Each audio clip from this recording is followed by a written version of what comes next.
Like అందరూ మాట్లాడతారు కానీ గరికపాటి ఇలా కొంతమంది పీపుల్ మాట్లాడుతున్నప్పుడు ఆర్ వాళ్ళ వీడియోస్ ఆర్ రీల్స్ వస్తున్నప్పుడు బాగుంటుంది వినడానికి.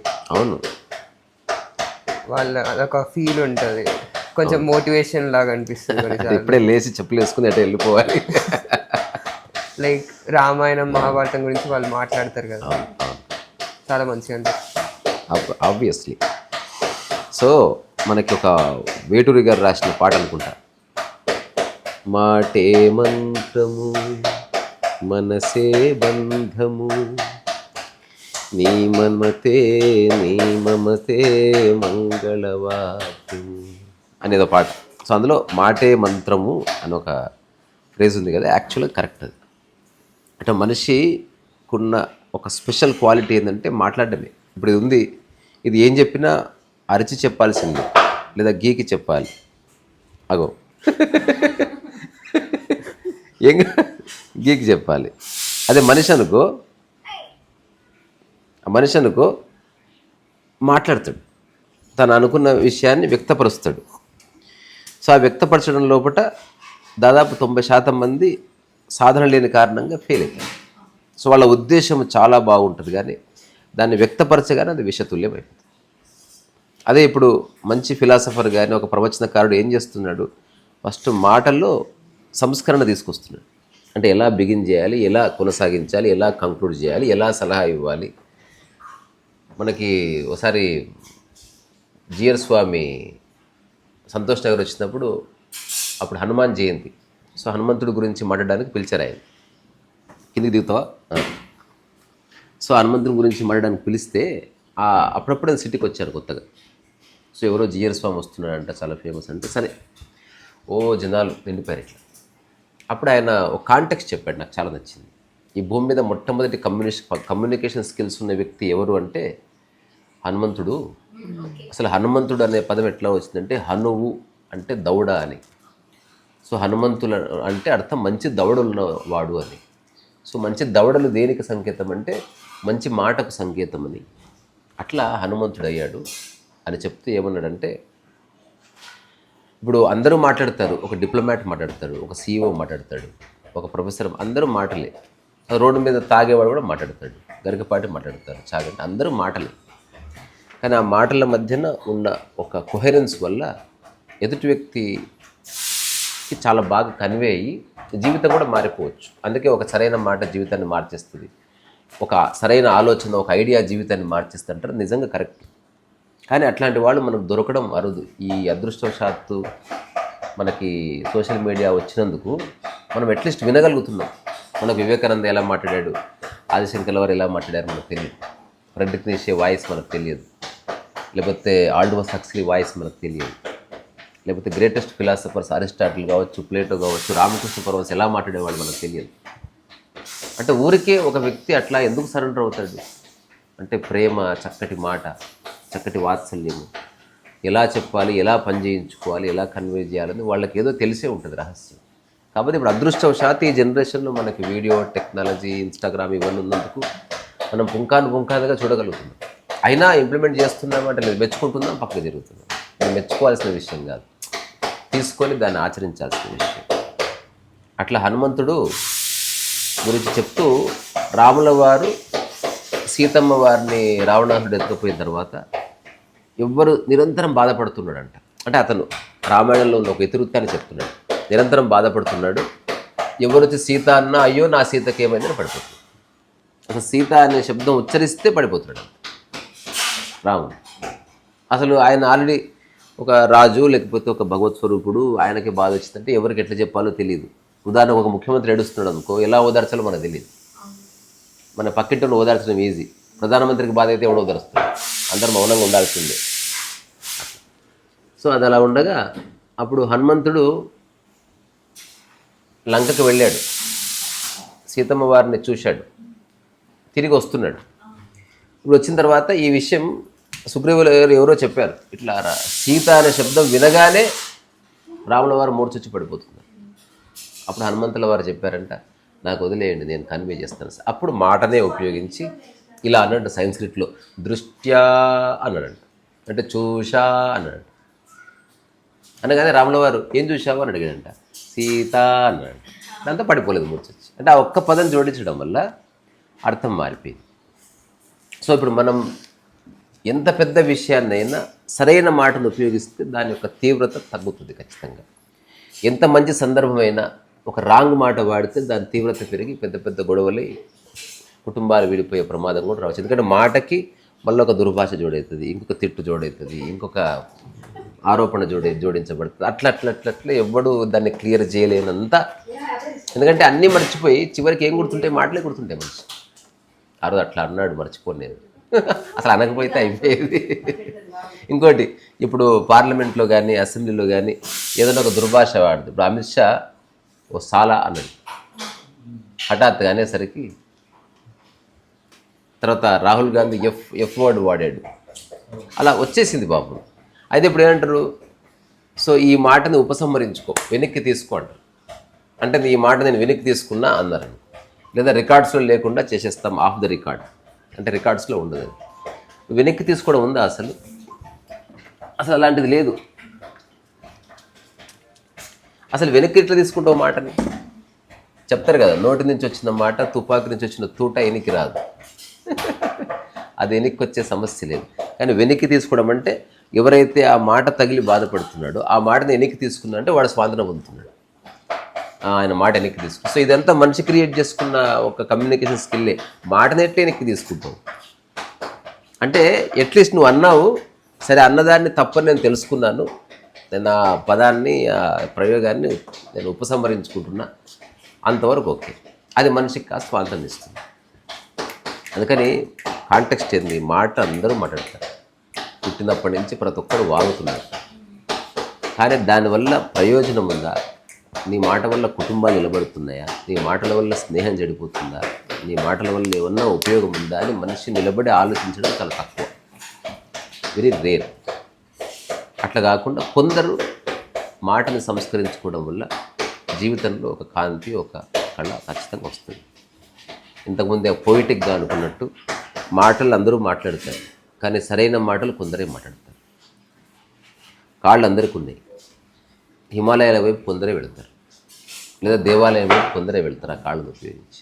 అట్లాగే శక్తి అందరికీ ఉంది, కానీ ఆ శక్తిని కొందరే మంచి పని కోసం ఉపయోగిస్తారు. మిగతా వాళ్ళంతా గొడవ పడడం కోసం, ఆర్గ్యుమెంట్ కోసం, లేకపోతే ఎవరినో కొట్టడం కోసం, ఇట్లా పనికిరాని విషయాల కోసం శక్తిని వినియోగిస్తే అది మనిషి ఇష్టం, అది మనిషి యొక్క ప్రెరోగేటివ్. దానికి మనం నో చెప్పడానికి ఏం లేదు. అందుకని ప్రతి ఒక్కరు ఎవరైనా సరే, నా అబ్జర్వేషన్లో నేను ఎప్పుడు సరదాగా చెప్పే మాట ఏంటంటే, అందరూ నోర్లు పడిపోతే బాగుండు అన్నది కంపాషన్. అంటే నోరు చేసే చేటు అంత ఇంతగా. నోరు రెండు పనులు చేస్తుంది. ఏమేం చేస్తుంది? మింగుతుంది, వాగుతుంది. ఈ రెండిటితోనే కప్పుతుంది కూడా, అది వేరే సంగతి.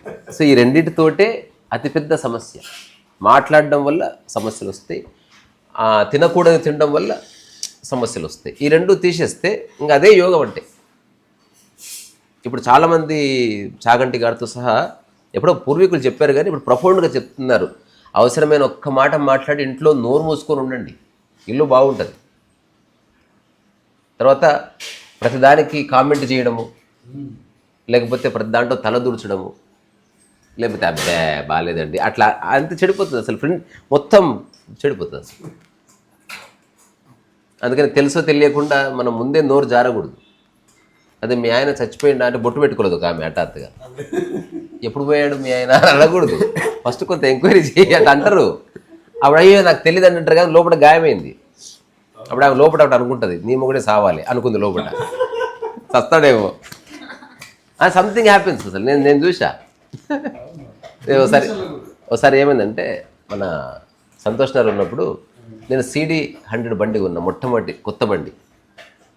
సో ఎవరన్నా పెద్దవాళ్ళ చేతులతో దాన్ని ఆన్ చేపిస్తే బాగుంటుంది అన్న ఉద్దేశంతో సిటీకి తెచ్చిన తర్వాత మహేంద్ర వాళ్ళ బాస్ ఒక ఆయన ఉండే, హరన్న.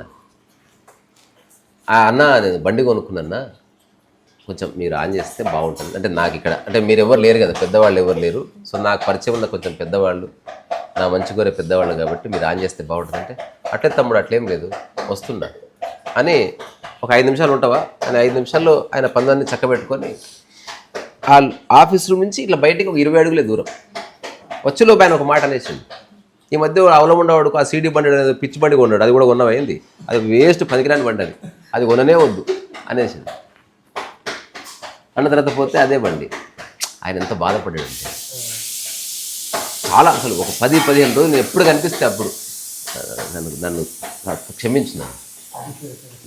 అయితే నాకు పట్టించుకునే స్థితి ఉన్నది, కానీ ఆయనకు తెలిసింది అరే వీడు లేక కొత్త బండి కొన్నాడు, అట్లీస్ట్ ఆ బండి చూసిన తర్వాతనన్నా బాగుందని చెప్పాలి, కానీ ముందే ఒక మాట అనేస్తే వీడు ఎన్నిసార్లు నడుపుకుంటే అన్నిసార్లు గుర్తొస్తుంది. నా మాట నువ్వు తప్పుగా అనుకోకు, ఏదో నాకు తెలియక అట్లా ఎన్ని రకాలుగా చెప్పినా ఆయన మనసులో ఆయన బాధ పోలే. చాలా రోజులు అయ్యో అనవసరంగా అన్న ఒక మాట అన్న. నిజానికి ఆయన అట్లా పశ్చాత్తపడే వ్యక్తి కాదు, నేను చాలా న్యూట్రల్గా ఉన్నందుకు ఆయన అట్లా ఫీల్ అయ్యాడు అనమాట. ఏ ఫోన్ వస్తలేదు, బంద్ చేద్దాం ఏముంది, అందుకే మేల్కుందాం, అలారం వచ్చింది మనకు. సో మాట చాలా చాలా చాలా చాలా ఇది ఎట్లా ఉంటుందంటే సరిగ్గా అంటే బ్రిటిషర్స్ మీద మన భారతీయ రాజులు ఎందుకు యుద్ధం చేశారు అనేది ఒక చిన్న కథ. అదేంటంటే బ్రిటిషర్ ఏమన్నాడంట, ఒక జూనాగఢ్ రాజుతో ఎవరితోనో అతనికి స్నేహం ఉన్నది. ఒకసారి ఏదో అప్పటికి ఇట్లా స్వాతంత్ర సంగ్రామం అట్లా ఎప్పుడో 1800s ఒకసారి ఆ రాజును కలిసి బ్రిటిషర్ కొంచెం హిందీ నేర్చుకున్నాడంట. ఈ బ్రిటిషర్ రాగానే అతను ఏం చేశాడంట, పళ్ళు గిళ్ళు అవన్నీ చేసి ఏదో బహుమతి ఇచ్చాడంట.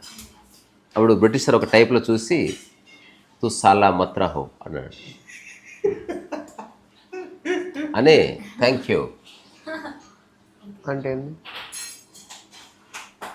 అంటే ఏంది బిడ్డ, తూ సాలా మత్రాహో అన్నాడు అని అన్నాడు. వెళ్ళిపోయాడు. దాంతో వాడికి కాలిన తర్వాత తిరుగుబాటు చేసి ఆ బ్రిటిష్ వైస్రాయ్ని ఎవరినో చంపడానికి పోతే అప్పుడు తెలిసింది అసలు నేను ఏమన్నా ఎందుకు ఇట్లా చేస్తే అతను తూ సలామత్ రహో అనేది అట్లా అన్నాడు. వాడు సగం అది విడగొట్టాడు అట్లా. అందరు సగం సగం చెప్పి పరిచయం చేస్తారు, నీకు విషయం చెప్తా అని చెప్పి చెప్పరు. అప్పుడు ఇదంతా బ్యాడ్ కమ్యూనికేషన్. నీకు సగం చెప్పి వెళ్ళిపోతారు. మీ ఆయన గురించి నీకు విషయం చెప్పాలి అని ఫోన్ పెట్టేసారు అనుకో, సచ్చేవాడు. అంటే మనం అన్నిటికీ మాటలే ఆధారం. అందుకని అట్లీస్ట్ మిగతా వాళ్ళ సంగతి ఎలా ఉన్నా నేను అంటే ఇప్పుడు మనం వేరే వాళ్ళ గురించి చెప్పడానికి లేదు. నేను 2009 నుంచి ఈ రోజు వరకు నన్ను మోసం చేసినవాడు, డబ్బులు ఎగ్గొట్టినవాడు, ఏం చేసినా సరే నేను వాడి గురించి మాత్రం నెగిటివ్గా తలుచుకోను. ఇది నన్ను సంస్కరించుకున్న ఒక అంశం. సరే వాడు ఎలా ఉంటాడో అలా ఉండని, బట్ నేను ఒక నెగిటివ్ థాట్ కానీ, ఒకటి వినాశనం కానీ, ఒకటి చావు కానీ, ఒకటి చెడిపోవాలని కానీ నేను కోరుకోను వ్యక్తిగతంగా. ఎందుకంటే మన థాట్సే మన మాటలు అవుతున్నాయి. ఎట్లయితే లేకపోతే ఉత్త మాట ఎట్లా మాట్లాడతాం? There must be a thought behind it కదా. అందుకని మాట్లాడక తప్పదు. కానీ ఎలాగో మాట్లాడుతున్నాం కాబట్టి చాలామంది గుర్జిఫ్ లాంటి వాళ్ళు చెప్పారు, మాట్లాడేది టక్కున కాకుండా ఒక 2 సెకండ్లు గ్యాప్ ఇచ్చి మాట్లాడు. అంటే నువ్వు మాట్లాడేది ఏమిటో కాస్త ఆలోచించి మాట్లాడు. కానీ మనిషికి ఇంట్రెస్ట్ ఉండదు, పెడగ్గన ఒక మాట అనేస్తారు. పెడసరం అంటే తెలుసా? అదే పెడస్వరం అంటే స్వరంలో ఒక పెడార్థం కలిపి ఇసిరేస్తారు అన్నమాట. తర్వాత ముఖాలు ఇట్లా ఇస్తారు అట్లా. ఇంకా మా కొత్తిల్లు అంటే చిగ్గొన్నవుతి అనేది అంటారు. అట్లా హ్యాపీగా ఉంటుంది.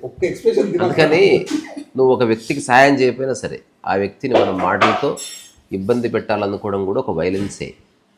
సో వైలెన్స్ అనేది మన మాట నుంచే స్టార్ట్ అవుతుంది. చాలామందికి నా అబ్జర్వేషన్ తెలియదు.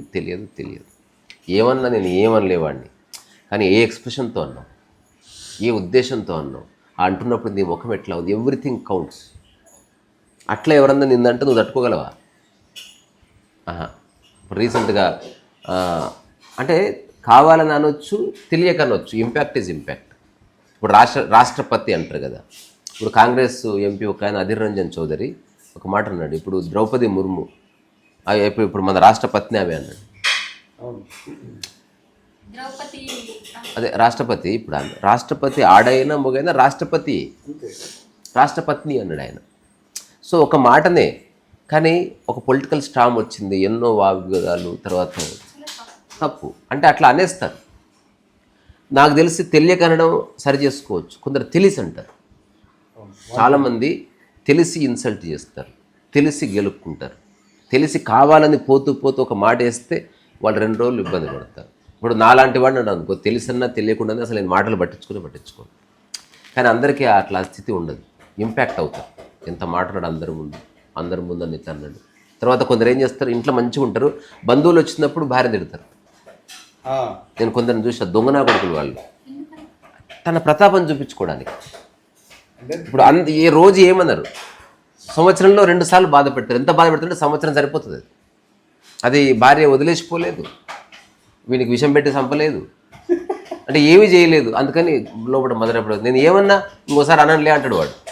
మళ్ళీ అందరు రాగానే ఏం పెట్టినావే దరిద్రం పెళ్ళి, ఎప్పుడు నీకు పెళ్ళి 8 సంవత్సరాలే కంచాలు పెట్టుకో, ఏమి తెలియదు, అందే చెప్పాలి, ప్రతిదీ చెప్పాలి మీకు, అట్లా అంటారు అనమాట. అదే ఆమె అంటుంది అనుకో, వీడు తీసుకోడు, పోయి గొడవకి వెళ్ళిపోతాడు. కొందరికి ఏమంటారు, ఆ బలం ఉంటుంది, కొందరు వాయిస్లో ఆ బలం ఉండి ఆ వాయిస్తో ఒత్తేస్తారు అనమాట, నొక్కేస్తారు.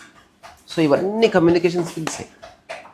సో ఒక 100 సంవత్సరాలు ఇప్పుడు ఉదాహరణకి లైఫ్ అంతా కారు నడపాలంటే 3 months ట్రైనింగ్ తీసుకుంటున్నాం కదా.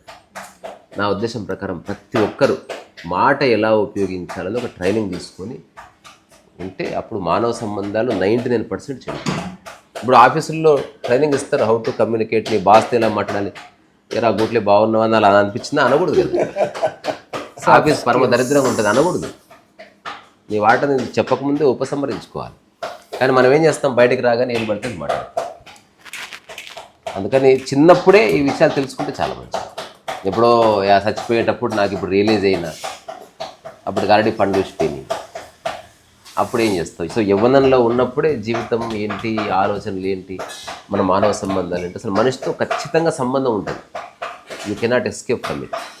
సో దాన్ని మనం ఒక అటాచ్మెంట్గా మార్చుకోకుండా చాలా గౌరవంగా అందరితో ఉండి గుర్తుపట్టాలి. ఎవడో దుర్మార్గం ఉంటే వాడిని దూరం పెట్టేసేయాలి. రెండోది, మనం చట్టం చేతులకు తీసుకోవాల్సిన అవసరం లేదు, సరైన వ్యక్తికి చెప్తే వాళ్ళు చూసుకుంటారు. అంటే you are not here to do everything. ఎవరి పని ఎంత చేయాలో అంతే చేయగలరు. నువ్వు ఎక్కువ చేస్తే అది నీ మీదకి వస్తుంది. ఇప్పుడు ఉదాహరణకి ఒక ఆర్మీ ఆఫీసర్ చేతిలో తుపాకీ ఉంటే గౌరవం, అదే తుపాకీ డ్రెస్ లేనప్పుడు ఉంటే అది వెపన్ అవుతుంది. So it becomes a crime. నువ్వు కోర్టులో ఆర్గ్యూ చేస్తున్నావు, ప్రొఫెషన్, అదే ఆర్గ్యుమెంట్ బయట చేస్తే గొడవ అవుతుంది. ఒకటి దెబ్బకి చేయి మీద కొడుతున్నావు, టీచర్ కొడితే అది దండన, సరే మంచి పని కోసం. అదే ఇంటికి బయట కొడితే కొట్టినట్టు అవుతుంది. సో ఏది ఎక్కడ అనేది తెలియాలి కదా.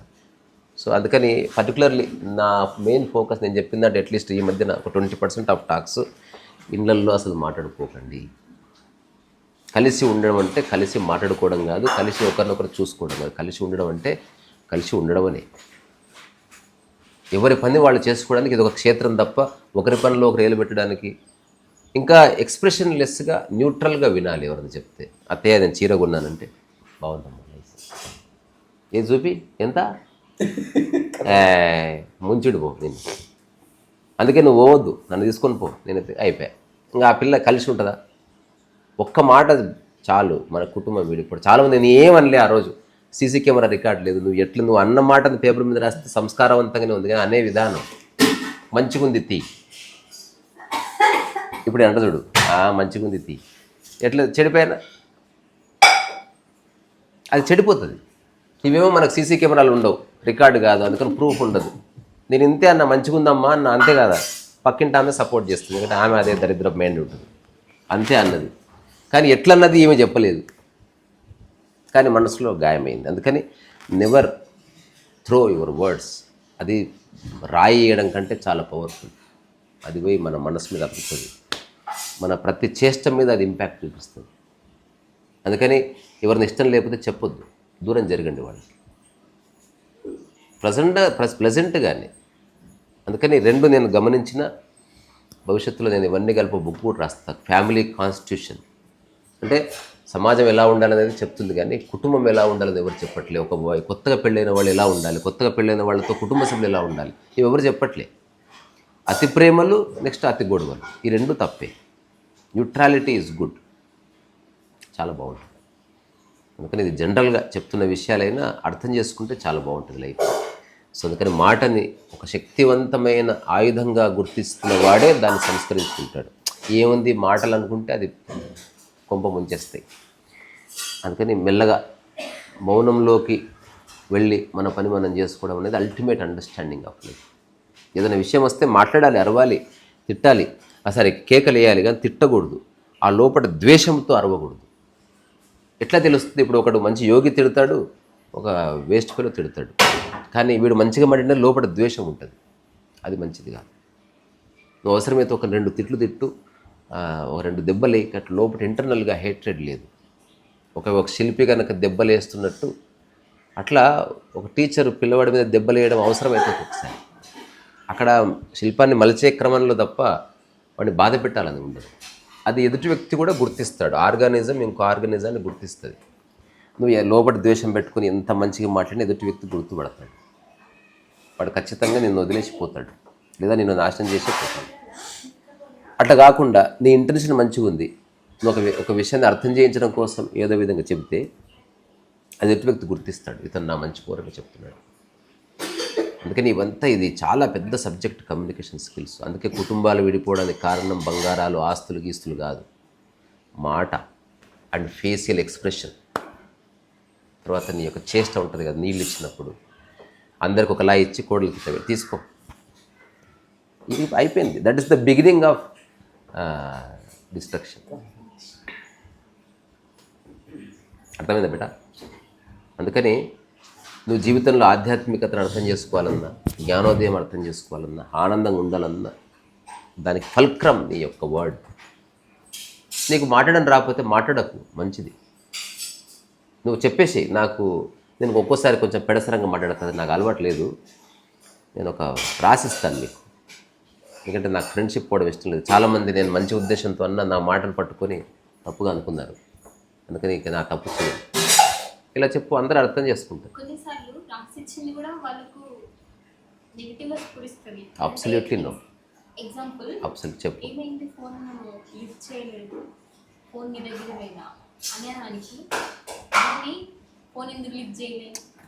అది రాయడంలో అట్లా తీసుకో.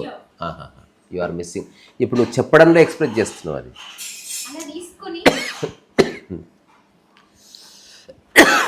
రాతలో నీకు ఎమోషన్ ఏముండదు. ఇది వేరే స్క్రిప్ట్ రాసినా ఎక్కడికి వెళుతున్నావు అని కోపంగా అరిచాడని రాయాల్సిందే. అట్లా తీసుకునేవాడితో మనకు సంబంధం లేదు. రైటింగ్లో దేర్ ఈజ్ నో ఎమోషన్. నువ్వు ఎమోషన్ పక్కన రాయవలసింది. విషయం అది కాదు, నువ్వు మళ్ళీ అనుకొని అక్కడి నుంచి చెప్తున్నావు. అంటుంది రైటింగ్లో ఎట్లా ఎమోషన్ ఉంటుంది. నేను రాను అన్నది ఎవడబ్బా తప్పుగా అర్థం చేసుకునేది. ఇంకా తప్పుగా అర్థం చేసుకుంటే వాడిని వదిలేయి. నేను రానంటే నేను రానని బ్రాకెట్ రాయి, కోపంగా రాయి. నో, నీకు తెలియదు. ఇప్పుడు మేము ఎన్ని పుస్తకాలు చదివాము, మాకు తెలుసుగా. సినిమా స్క్రిప్ట్ అతను విసా వెళ్ళిపోయాడు అని చెప్పి కాళ్ళు దాబుతూ డోర్ వదిలేదు, అప్పుడు తెలుస్తుంది నీకు కోపంగా వెళ్ళిపోయాడని. ఎట్లా? ఇంపాసిబుల్ అట్లా. అందుకని పోనీ ఎదుటి వ్యక్తికి కన్వే రాయి. ఏదైనా సాధన చేయమనే కదా మనం అనుకుంటున్నాం. అందుకని అల్టిమేట్గా ఏంది, నీ నోరే నీకు మంచి జీవితాన్ని, మంచి సమాజాన్ని, మంచి కుటుంబాన్ని పరిచయం చేస్తుంది. నీ నోరే అన్నిటిని దూరం చేస్తుంది. కానీ చాలామంది నేను ఏం అనలేదు అనే స్టార్ట్ చేస్తుంది ఆర్గ్యుమెంట్. నువ్వు అన్నది ఏ విధంగా అన్నావు అనేది నా ఆర్గ్యుమెంట్. నేను అనుకుంటే ప్రూవ్ కూడా చేయగలను. నేను ప్రత్యక్షంగా చాలాసార్లు ఉన్నాను. వాళ్ళు అన్న తర్వాత నేను ఏమనలేదని అంటున్నారు వాళ్ళు, కానీ వాళ్ళు అనే విధానం మీద వాళ్ళకి ధ్యాస లేదు. వాళ్ళు విసురుగంటున్నారా, తీసేసినట్టు అంటున్నారా, లేకపోతే ఒక రకంగా ఫేస్ పెట్టి అంటున్నారా, నిష్ఠూరంగా అంటున్నారా, పెడసరంగా అంటున్నారు, ఇవన్నీ లెక్కలోకి వస్తాయి. ఎదుటి వ్యక్తి ఇవన్నీ చూస్తాడు, అనేవాడికి ఇవి తెలియదు. అనేవాడు గుర్తించలేడు, వాడు ఎరుకలో వాడు. అందుకని ఎప్పుడైనా గుర్తుపెట్టుకోండి, ఒక జ్ఞాని ఎవడంటే న్యూట్రల్గానే మాట్లాడతాడు. ఎప్పుడైనా సరే గుర్తుపెట్టుకోండి. ఈ హ్యాజ్ నో అంటే స్వపరం ఏముండదు, విషయం మీద ఆసక్తి. ఇప్పుడు ఉదాహరణకి నాకు మీతో పనిచేయడం ఇష్టం లేదు, దానికి అరిచి గూగుల్ అవసరం లేదు, నేను మీతో పని చేయనండి, అరే ఆ సెటిల్మెంట్ ఏందో చూడు, చాలా సంతోషం. ఒకవేళ ఆర్గ్యుమెంట్ వచ్చినా తిట్టుకోవడము, దుర్భాష, బాడకావు, నువ్వేం మాట్లాడుతున్నావు అట్లేముండదు. సో మనకు కుదరదండి, అంతే, అంతకుమించి ఏం లేదు. అట్లా చెప్పడం అనేది అలవాటు చేసుకుంటే నువ్వు దుర్మార్గులతో, మూర్ఖులతో ఉండమని నా ఉద్దేశం కానే కాదు. నేనే ఎవరితో ఉండను, నేను పూర్తి ఏకాంతంగానే ఉంటున్నా. నాకు కూడా మనుషులతో ఉండడం ఇష్టం లేదు, కానీ మనుషులతో నాకు పేచి ఏమీ లేదని చెప్తున్నాను. ఎనీబడి నాకు నచ్చని వ్యక్తి నా సమక్షంలో ఉండదు, అటు తిరిగి పని చేసుకుంటా. మనం అనవసరంగా ప్రతిదాన్ని మొదల్లో తీసుకోవాల్సిన అవసరం లేదు. ఇప్పుడు నాకు ఒక వ్యక్తి వీడంటే నాకు నచ్చలేదు, ఇప్పుడు ఇతని గురించి మాట్లాడుతున్నాను అనుకో, నేనెందుకు ఉడుక్కోవాలి? అతని ఫ్రెండ్ కదా. ఇప్పుడు దావుద్ ఇబ్రహీం ప్రపంచానికి విలను, కానీ దావుద్ ఇబ్రహీంకి ఒక క్లోజ్ ఫ్రెండ్ ఉండొచ్చు, వాళ్ళిద్దరికి పడుతుంది, మనం ఎందుకు కలగ చేసుకోవాలి? So communication skill with your self, with everybody, with outer reality అనేది చాలా చాలా చాలా ఇంపార్టెంట్. ఇది తెలుసుకోకుంటే మాత్రం నీ జీవితంలో ఎన్ని డబ్బు సంపాదించినా నీవు ప్రత్యక్ష మానవ సంబంధాలు దెబ్బతింటాయి. నువ్వు అడుగడుగున నీకు గొడవలు అయితే నీకు కారణం కూడా తెలియదు, ఇదే కారణం అని నువ్వు గుర్తించు, ఎందుకంటే నువ్వు ఒప్పుకోవట్లేదు. నువ్వంటే మనిషి ఒప్పుకోడు. నేనేమన్నాను, ఏమనలేదు నేను అనే అంటాడు వాడు. నేను చాలాసార్లు చూసినది ఒక గ్రేటెస్ట్ ఆర్గ్యుమెంట్, నేను ఏమనలేదు, కానీ వాడు చాలా అన్నాడు, ఒక రకంగా ముఖం పెట్టి అన్నాడు, ఒక రకంగా చేతులు విసిరేసి అన్నాడు, ఒక రకంగా మాట జారాడు, కానీ అంటున్నాడు నేను ఏం అనలేదు. ఇప్పుడు దీనికి ఎవడేం చేస్తాడు? ఇంకోటి ఏదో పెట్టి థింగ్స్, కోర్టు కేసులు కావు, పెద్ద పెద్ద ఒక చాకు తీసుకొని పొడిస్తేనే కోర్టు కేసు అవుతుంది.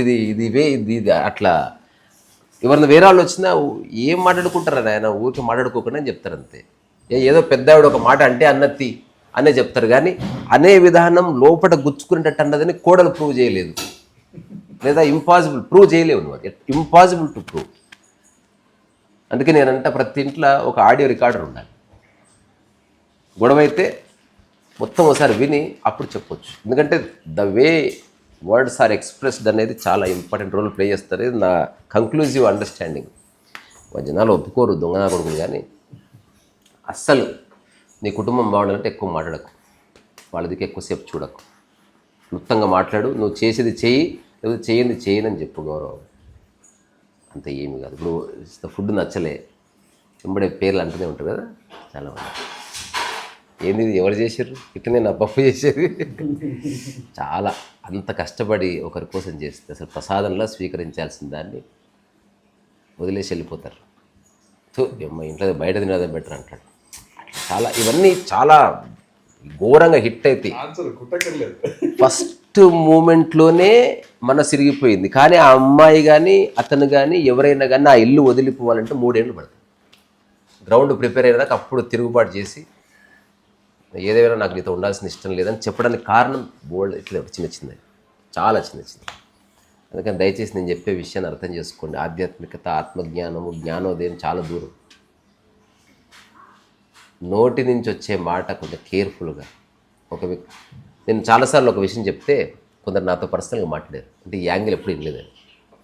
ఒక ఇద్దరు అరుస్తున్నారు, ఒకడేమో గొడవ పెంచడానికి అరుస్తున్నాడు, ఒకడు గొడవ తగ్గించడానికి అరుస్తున్నాడు. ఇది గుర్తించగలవా అనేది ఎదుటి వ్యక్తి యొక్క ఇంటెలిజెన్స్. అంటే అట్లా ఇద్దరు అరుస్తుంటే ఆ ఇద్దరు మాటలను బట్టి నువ్వు చెప్పగలగాలి, ఇతను మాట్లాడే ప్రతి మాట కలపడం కోసమే, ఇతను మాట్లాడే ప్రతి మాట విడగొట్టడం కోసమే. కానీ ఇద్దరు మాట్లాడుతున్నారు, చూస్తే వీడియో తీస్తే ఇద్దరు గొడవ పడుతున్నారు. కాదు, ఒకటి కన్స్ట్రక్టివ్గా, ఒక డిస్ట్రక్టివ్గా మాట్లాడుతున్నాడు. అందుకని ఒక కుటుంబంలో ఒకడు అరవచ్చు, వాడి మాటల్లో ఉన్న భావార్థం పట్టుకుంటూ తెలుస్తుంది. ఒకడు గుసగుసలాడొచ్చు, కానీ వాడు విడగొడుతున్నాడు, వాడు పుల్లలు పెడుతున్నాడు. అట్లాంటి అత్తలు చాలామంది ఉన్నారు. వాళ్ళు ఏమన్నారు, మంచిగా తింటారు, పాను కింద తింటారు, కూర్చుంటారు, సాయంత్రం ఒక్క మాట అంటారు అంతే. అవుట్ నైట్ గొడవలు అయితే ఏమన్నా నేను అని అంటే వాళ్ళకు టైంపాస్ కావాలి కదా. అందుకని మనుషులకి నోరుంది కానీ అది ఎలా వాడాలో తెలియదు అనేది నా కంక్లూజన్. అది తిందాం ఇంకా. దా దా ఇట్రా, ఇటు అవి